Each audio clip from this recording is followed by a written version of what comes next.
everything we do is chemistry. Okay. So everything we think, feel, believe, do is a chemical reaction in our brain. And so interacting with any device is no different. It's causing a chemical change in our brain. That's why we're responding. With social media, what we have found, and research is ongoing, right? This is a new technology. And so our recommendations are constantly evolving as we discover more. So you'll see countries around the world are starting to ban social media below a certain age. Our brains are actively developing until about the mid-20s. And once you hit that 10-year-old range, that's when they come to my office, and I'm getting them, and they're calling COPS and the police because you take their game away, and they are frustrated because that's all they know is self-soothing through the game, and then you take it away, and they're angry. Not understanding that we've kind of developed this That's all really they kind know. of an addiction Yeah. to the game Exactly. for when Exactly. things go wrong. If I feel good, I play a game. If I don't feel good, I play a game. And where else do we hear that? You know, it's kind of when you're talking about substance use disorder, right? You're like, I had a great day, so I'm going to go have some party substances. And then when you're really down, you go and you use to feel better. A 2025 study examining associations between screen time use and health outcomes among U.S. teenagers showed teenagers with higher non-schoolwork screen use were more likely to experience a series of adverse health outcomes, including infrequent physical activity, being infrequently well rested, and having an irregular sleep routine, among other concerns. Today we'll take a look at some of the mental health impacts of screen use and device time on children, teens, and adults on OK State of Mind, a podcast of Family and Children's Services. Well, welcome today, everyone. My name is Chris Posey. I'm the Marketing Communications Director here at Family and Children's Services, and today we're going to be talking about screen time, device time, and mental health. So let's just start out by introducing our guests today. So we'll just start with you, Jessica. What do you do here at Family and Children's Services? How long have you been here? Tell us a little bit about yourself. I'm Jessica Rest. I am the pediatric nurse practitioner. I see all of the kids and manage their medications. All right, thanks. And Dr. Lahr? Hello. I'm Dr. Lahr. I'm medical director here at Family and Children's Services. I've been here for 15 years, and I oversee all of the adult and child psychiatry programs. You've been here several times now. You're almost like a co-host at this point. I should be a co-host at this point, really. All right. All right, Rachel? I'm Rachel Roberts, Public and Government Affairs Manager here at FCS, and I'm happy to be back. All right, well, I'm happy that you're here. It's been a couple months since we've seen you, so glad you're back. So, like I said, we are going to be talking about device time today, screen time today, and I think an easy way to move into this topic is maybe to talk a little bit about our rules for ourselves or for our children, if we have children. Anybody want to share your personal guidelines on how you manage your own screen time or how you help your kids manage their screen time? Yeah, I think that's a great question. And we've had so many rules over the years, which I think is important whenever you're raising kids, that they change over time, probably. One rule is no devices at the dinner table, unless you're on call, and our children can't be on call, so therefore they actually don't get to have a device at the table. Then right now we're in a no social media. So our children aren't allowed to have any Instagram, Facebook, anything like that. In the past, when we've done social media, we've had some restrictions on there where if you had the app, we had to have the app. So we had to be on the same platform. We have to follow the same people. You're not allowed to have conversations with people that we don't know on social media. And social media, phone, but we do not take inappropriate pictures and send them. I mean, just very clear. So those are some of the rules that we have in our family, social media and phone use. And you said something about unless you're on call. It sounds to me like this is your rule too. Yes, exactly. So my wife is also a physician. And so if she's on call or I'm on call, then of course our phone is on and near us so we can take those calls. But otherwise, we leave them on the island or in a different room. Ah, that's good. And I like the idea of kind of the evolving rules Yeah. as your kids get older. Things change, and so I think that's a nice way to be adaptive and on top of what's going on in their lives. Anybody else? Screen rules, device time rules for Well, yourself? I or can your kid? speak for myself. I don't have children, but and I think talking about being on call it's kind of reminded me.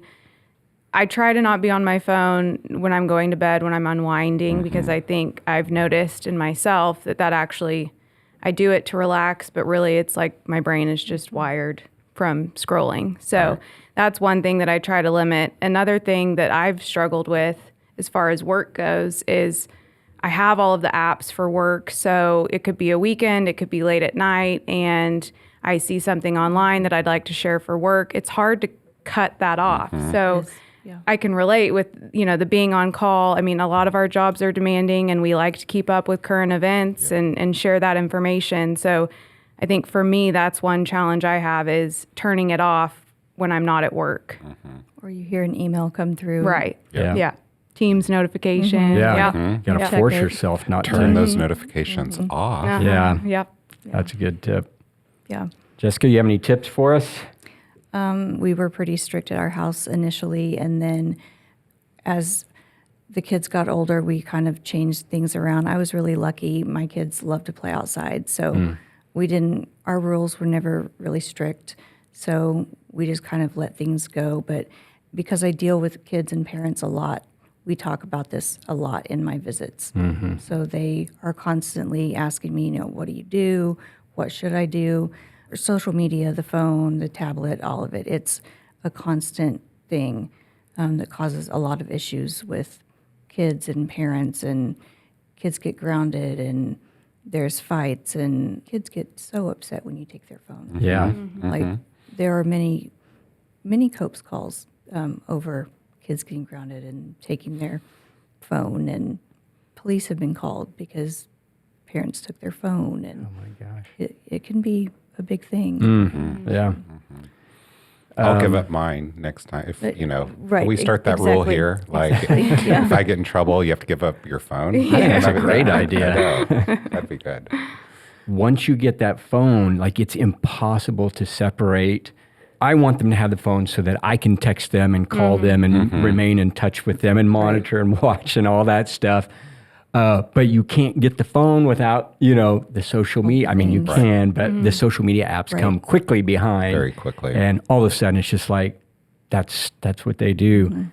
My son, he's a gamer, and this is his social life too. Like he Right. plays games, and while he's playing games, he's communicating with his friends, which brought a really tough situation for us. It's like, well, we want him to have a social life, and I would play games with my friends when I was a kid. It just so happened we would play them, at somebody's In real house life. or play Yeah, kickball out in the street or whatever. And so it was tough to determine, is this just a new way kids play games, and how much do you allow? So When I think too, phones now are computers. When I got my first true. phone, it was just a brick, and I couldn't access social media, the internet. I was playing Snake or the games that came on the phone, Solitaire. And now, I mean, you're carrying around a computer, so I think that's another different. challenge. Back then I had a phone so that I could call my parents or my friends, and there were limits on that. And now it's Because they charged by the minute back then. right. Yeah. Oh, and text. If you went over the text limit, that was a big deal. But I think the draw for kids to have a phone is more so about that.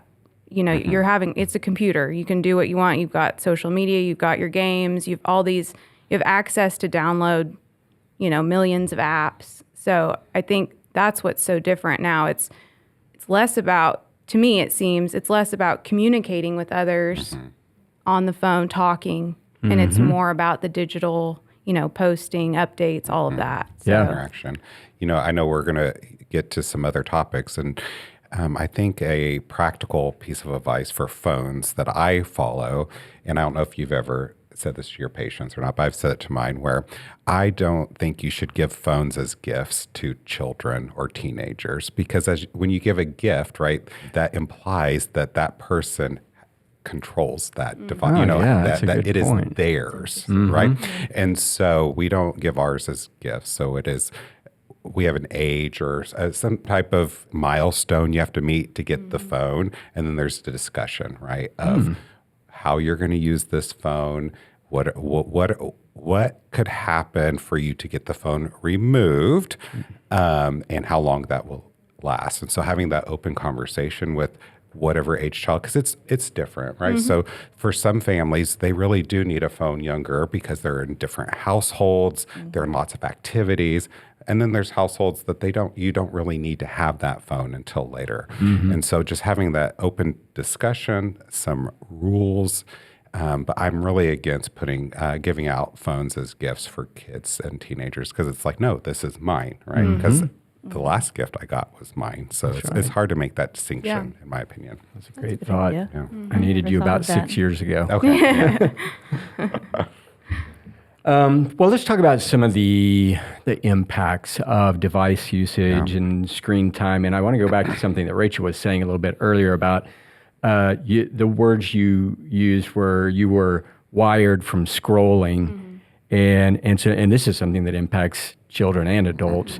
Can you all talk a little bit about that, that wired feeling, especially like you're sitting in bed and you're getting ready to go to sleep, but you're just scrolling through TikTok or whatever. Can you talk a little bit about that? Doom scrolling. Yes. Doom scrolling. Oh, gosh. Something I say all the time is that everything we do is chemistry.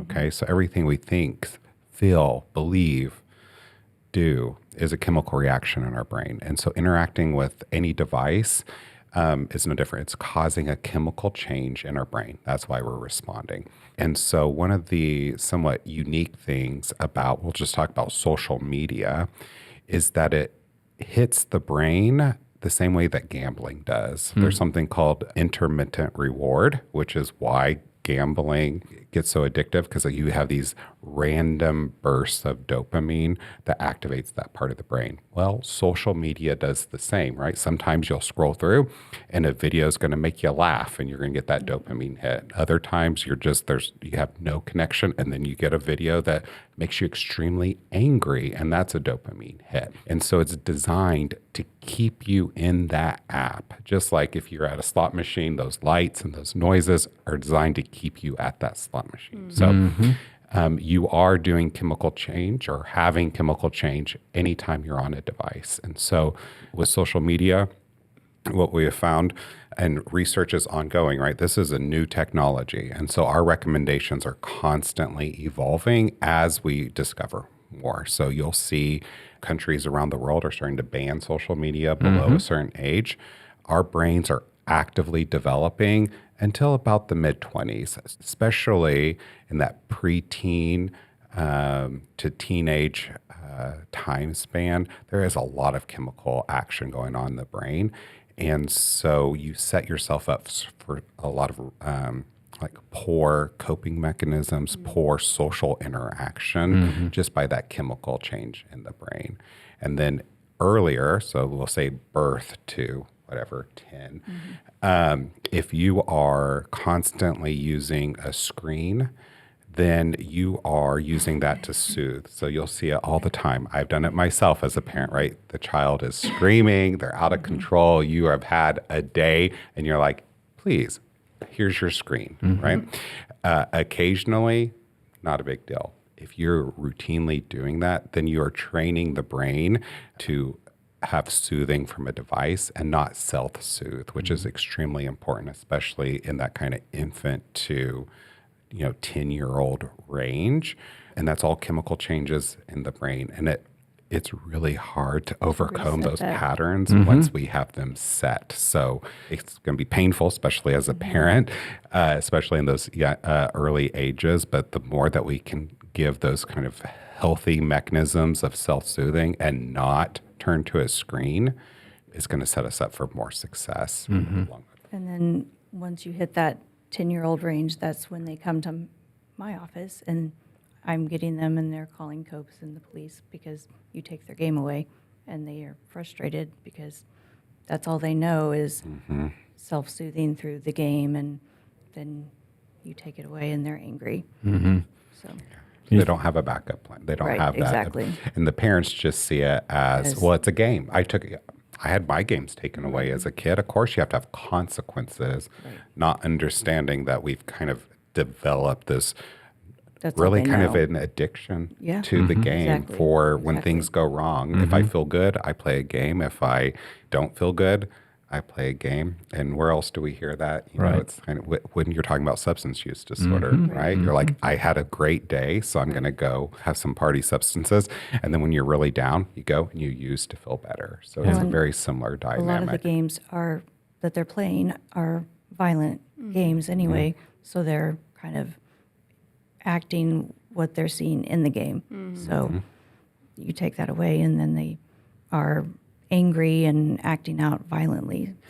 I think too, like an analogy of a pacifier, you know, that is given to soothe babies, but at some point we take take it the away. pacifier away. Yeah, Yes. but with devices, it's like we're not going to take their phone away when they're, you know, 3 or 4, whatever age, you know, as they get older.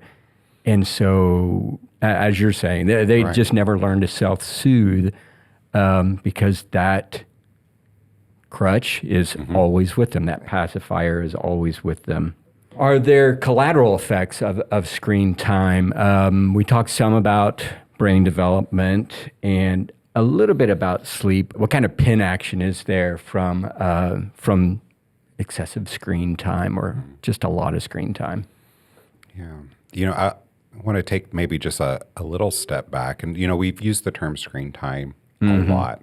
And what I've recently learned is the medical community is trying to move away from screen time as the topic and kind of really look at what is that content that we are consuming. Okay, so the screen time came from back when it was a television. It was pretty much all you had, and maybe a computer. And we had very specific time limits, right? They would tell you at this age, you shouldn't have more than an hour of screen time, or you shouldn't have more than 3 hours of screen time, or whatever that is. But now, you know, how do you quantify that? Because at school, pretty much from elementary on, you're in front of a screen. That's where you're at. So was that really detrimental to you? And what we're finding is it's not so much the amount of screen time, especially as you're getting past that early developmental stage, right? So that's kind of that 5 years and up. What is that content that you are consuming?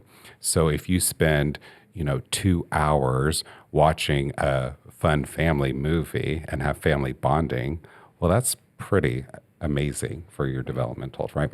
If you are spending, 30 minutes watching hate speech on YouTube as a 10-year-old, That's different. that's very different, right? And so as you talk about those collateral, so kind of looking at what is this screen time or content viewing, what is it replacing? Are you crowding out other activities that would be more helpful for your developmental stage? So like Jessica said, her kids love being outside, right? So she would know pretty quick if all of a sudden they're not going outside and they're spending a lot of time on a screen. That would be like, okay, we need to make an adjustment here. Right. But depending on what developmental stage your child is at or their activity level, where are their friends, where are they getting the physical activity? And really the two really, I think, big buckets that are really easy to kind of monitor is what is their activity level and what is their sleep like? Because it's important for all of us. Right. All of us need to have that.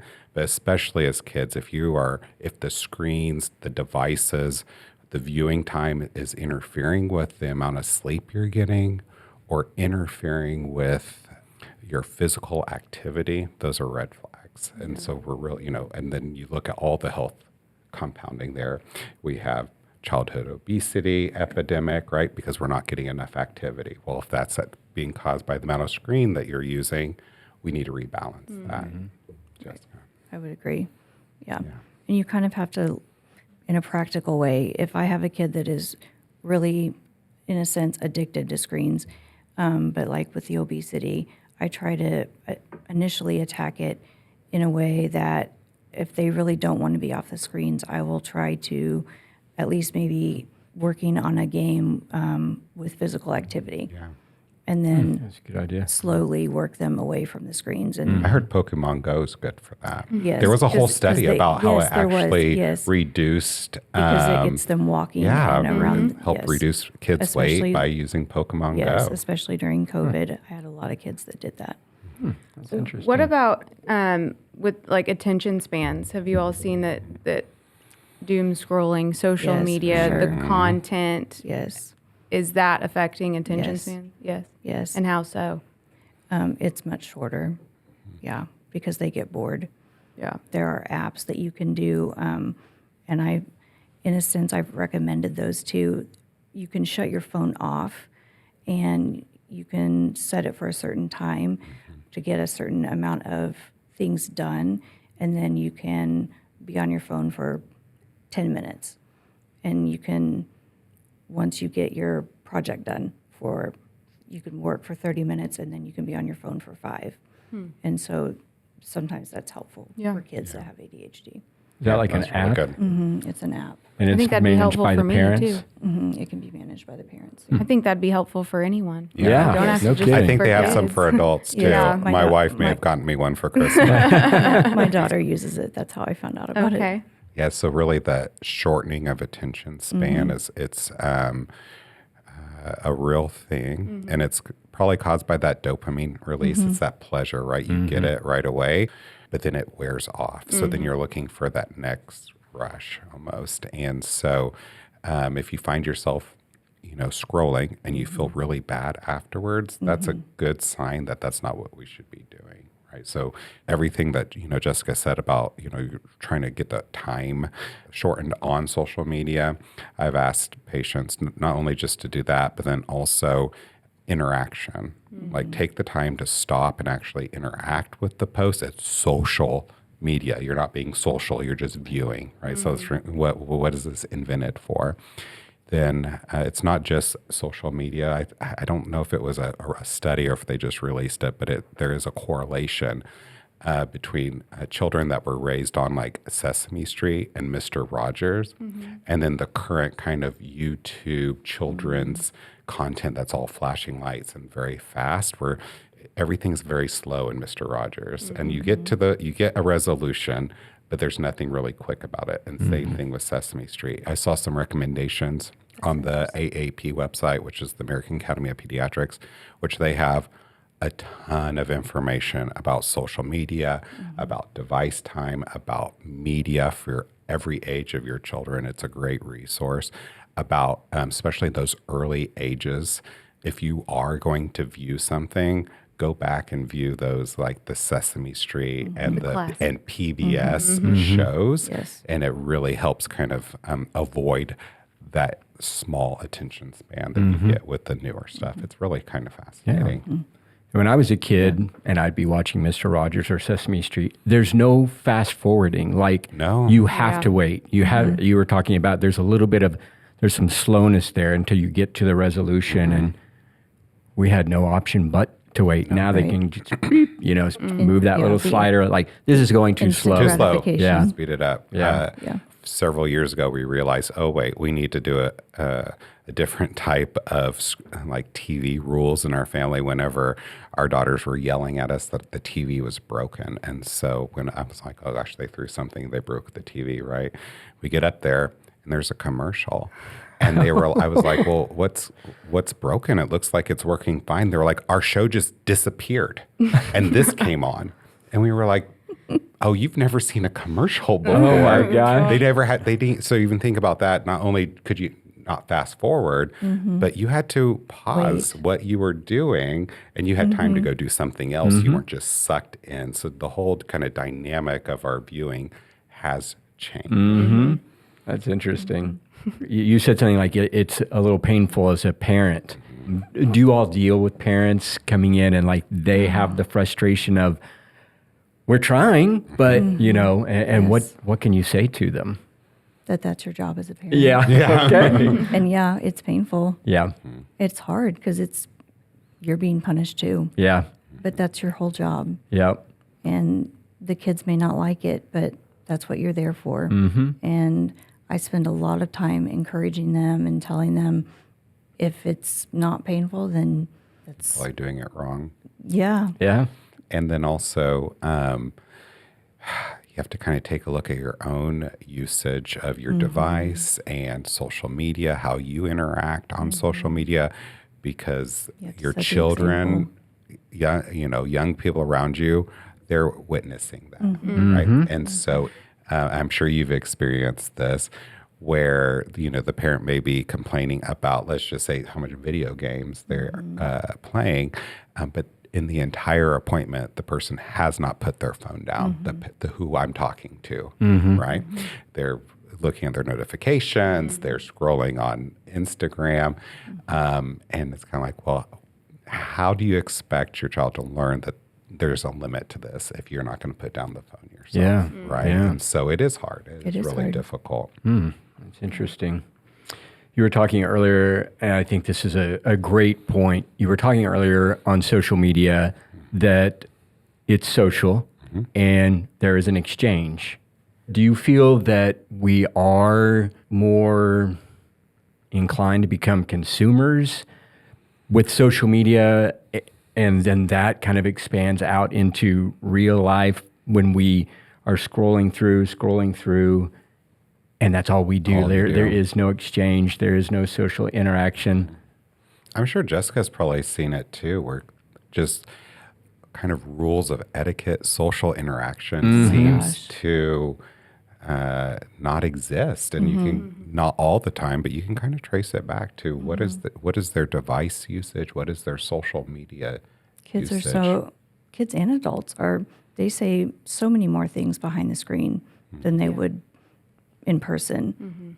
They're so much braver behind the screen than they would be in person. And I see kids in my office every single day because of bullying and the depression rate and anxiety and all of the things because of bullying and the things that happen over the phone and in person too, but a lot of it happens over the phone. With social media. Yeah. We see that people are saying things online that maybe when we were growing up, they wouldn't say to each other in real life.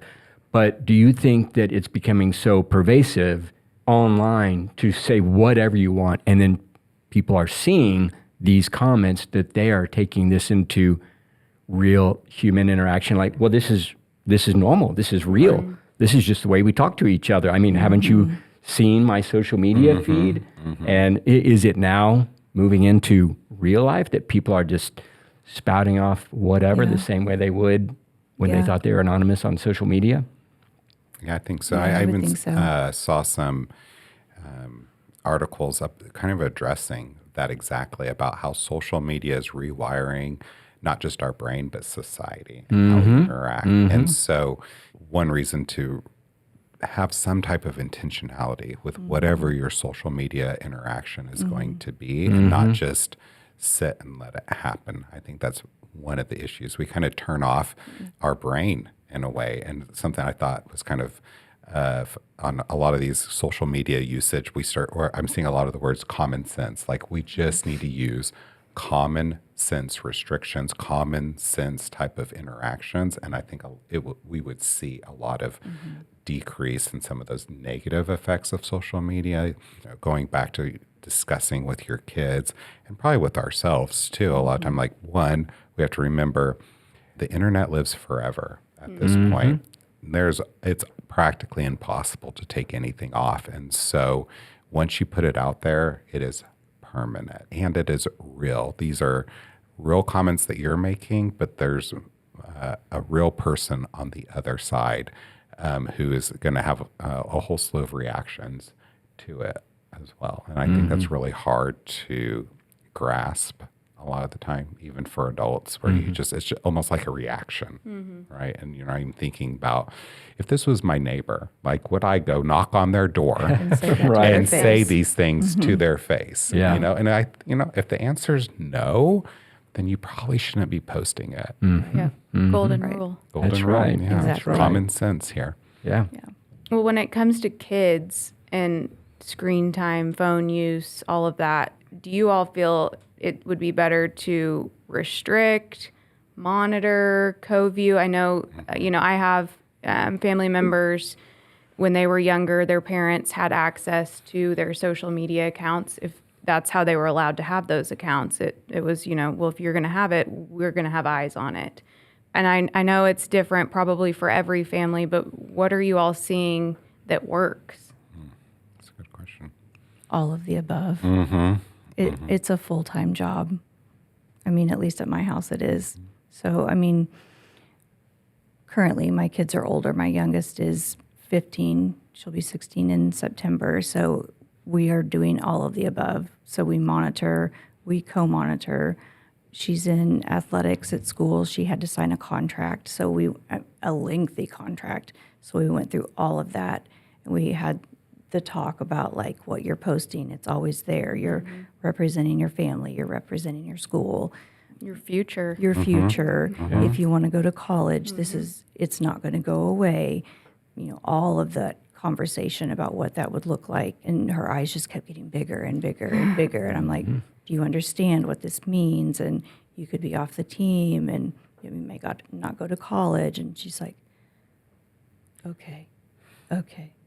And so, I mean, it was going in and so Really she's like, explaining the impact. yes, Yeah. yes. Yeah, I agree. It's all those things.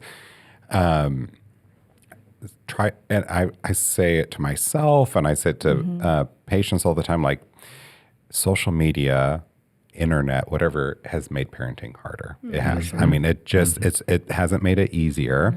It's just one more thing that we have to do. And so, if you can find ways to make it easier, there are programs. We have a monitoring program on all of our child devices, right? So we can remotely turn them off. We can set the amount of time they're on it, and we can set search restrictions and purchase restrictions, which are important because you can buy anything on the internet. But then it's kind of a combination of everything you said, Rachel. So there's probably going to be times when you are going to have to restrict. Like, that's the only thing that makes sense in that situation. As much as you can, co-viewing, or at least having some type of mechanism to know what that content is that they are consuming. Because it's not so much like the length of time they're on it, but what is the quality of that content, right? So if you're 5 and you're watching PBS for 45 minutes, that's probably going to be fine, right?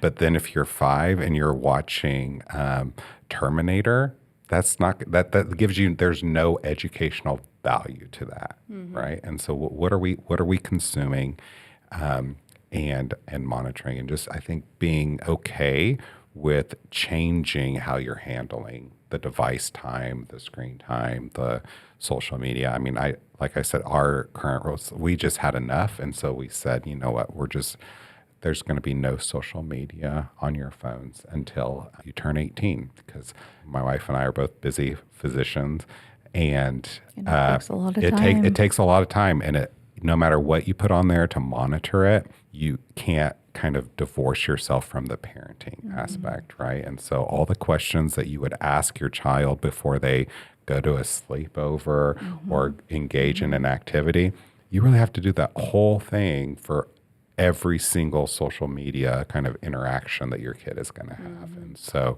for us, we just found it easier to say, okay, we're not going to do that. It's kind of ironic how we are inventing these things and creating these things and building these things to make our lives easier and for convenience, and they just keep add yes. more stuff to our lives.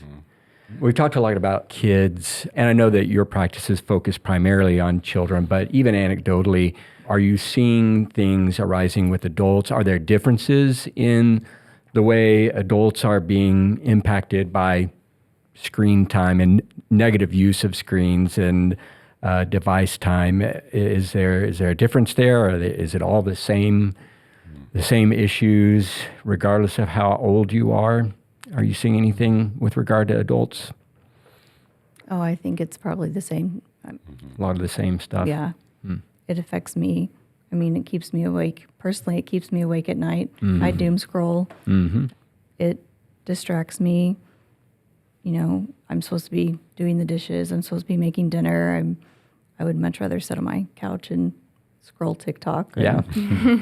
You know, I have plenty of things I need to be doing, and I would much rather sit there and be on TikTok or Instagram or whatever. So, yeah, it affects, I'm sure, adults just the same as it does kids. Yeah, I think you'll see, I think outwardly a lot of the same type of things like irritability whenever you have to stop, insomnia, decrease in mood, increasing anxiety. You know, I think one difference to point out is that in that developmental stages. So if we have too much social media, too much screen time, whatever you want to insert there, and we're crowding out those other healthy behaviors, when are you going to learn those? They're a lot easier to learn in that 0 to 5 to self-soothe than if you're 35 and trying to learn how to self-soothe. Because yeah, that's a normally great point. whenever you switch, because you're used to that immediate kind of, you know, you feel bad and now you feel good. There's no time between it. And there's not a lot of things that can do that for us that are legal, right? And so then you turn to these coping skills. We'll put in air quotes, coping skills that are not very healthy. So, you know, we have the benefit of we were kind of almost forced to develop these coping skills, right? And so I think it's somewhat easier for us now to say, okay, I'm going to stop, right? So I'm going to give up social media. I don't think I'm going to be, you know, in my office unable to function. There's other things I'm going to be able to find to waste my time. Yeah. I guarantee you that, okay? But if you're 7, your world's falling apart. And then you have Right. behavioral issues. Right. And then you're not learning at school because you're so distracted by what's going on in your home life. And then you have to come and see a therapist, which is going to take time out of your parents' day. And then if we don't intervene early enough, then you can see kind of an escalation of other developmental or psychiatric conditions. And then you're sitting in front of us and trying to figure out, okay, what's the next step? So I do think there's kind of maybe more compounding earlier that you in life than as an adult. But I mean, I can tell you, I don't know if I've seen an adult recently who hasn't come in with their phone and they are, you know, you're in the waiting room. Yeah. You know, That's really interesting. You're able to, you know, I mean, their whole life is on their phone. everything. My whole life is on my Yeah, for phone, sure. right? I mean, and if you think about it, we're 6 years out from COVID, and we handed these kids that were in pre-K a computer, Yeah. and that's how we told them to do school on a computer. Yeah. That's crazy. Yeah. Yeah. So that's how they grew up. Yeah. Yeah. Sounds like as you all are seeing your child patients and listening to their story, you could just look out in the lobby and get a lot of it right there from the parents waiting in the lobby. And it's tough. I'm with you. Like when I go to bed, for some reason, that's my TikTok Yeah, it's your viewing downtime. time. And you just don't realize, you're like, how did you get to be 11 o'clock? Right. I laid down in the 9 o'clock hour and it's at 11 o'clock right now.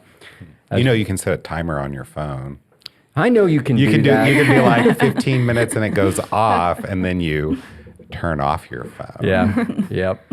Or even better, don't have your phone in your. You know, honestly though, it's not everybody that has to do this, but if you are really having insomnia, it doesn't matter if you're a child, if you're an adult, those screens need to be away from the bed, and really it's somewhere between that 30 to 60 minutes probably before you're trying to fall asleep, that not having any of the blue light, the interaction.